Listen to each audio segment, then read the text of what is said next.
નમસ્તે મિત્રો, સ્વાગત છે ફરી એકવાર આપણી યુટ્યુબ ચેનલ નકુમ અશોકમાં। આજના વિડીયોમાં વાત કરશું પ્રાઇસ સ્પોટ સ્કીમ હેઠળ ખરીફ પાકોની ખરીદી અંતર્ગત ખેડૂતોના પેમેન્ટ બાબતે। ખાસ મિત્રો, PSS હેઠળ નાફેડ વતી મિત્રો ખરીફ પાકો મગફળી, સોયાબીન, મગ અને અડદ છે જેની ટેકાના ભાવે ખરીદી છે તે ચાલુ છે અને ખરીદીમાં ખેડૂતોનું પેમેન્ટ છે તે સેન્ટ્રલ નોડલ એજન્સી દ્વારા જે તે ખેડૂતોના આધાર કાર્ડ સાથે ડીબીટી ડાયરેક્ટ બેનિફિટ ટ્રાન્સફર માટે લિંક થયેલ બેંક ખાતામાં થાય છે।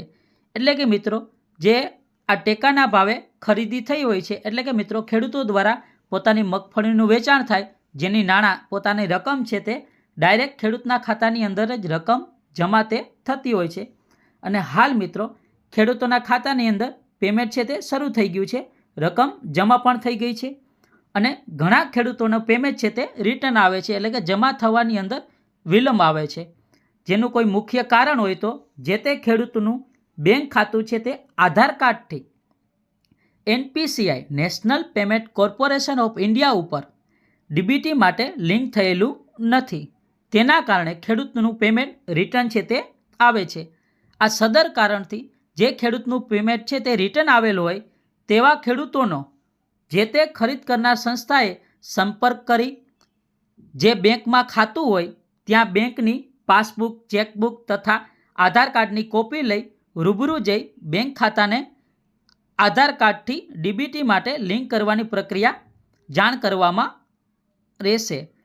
અને બીજું કોઈ મુખ્ય કારણ હોય તો ખેડૂતોનું પેમેન્ટ રિટર્ન આવવાનું કોઈ બીજું કારણ છે, જેનું કારણ છે જનધન ખાતું। એટલે કે મિત્રો ઘણા બધા ખેડૂતો છે જે જનધન યોજના અંતર્ગત ખાતું છે તે ખોલાવેલું છે, જેની સામાન્ય રીતે 50,000 સુધીનું ટ્રાન્ઝેક્શનની એક લિમિટ હોય છે, જેના કારણે ખેડૂતોનું પેમેન્ટ છે તે રિટર્ન આવે છે।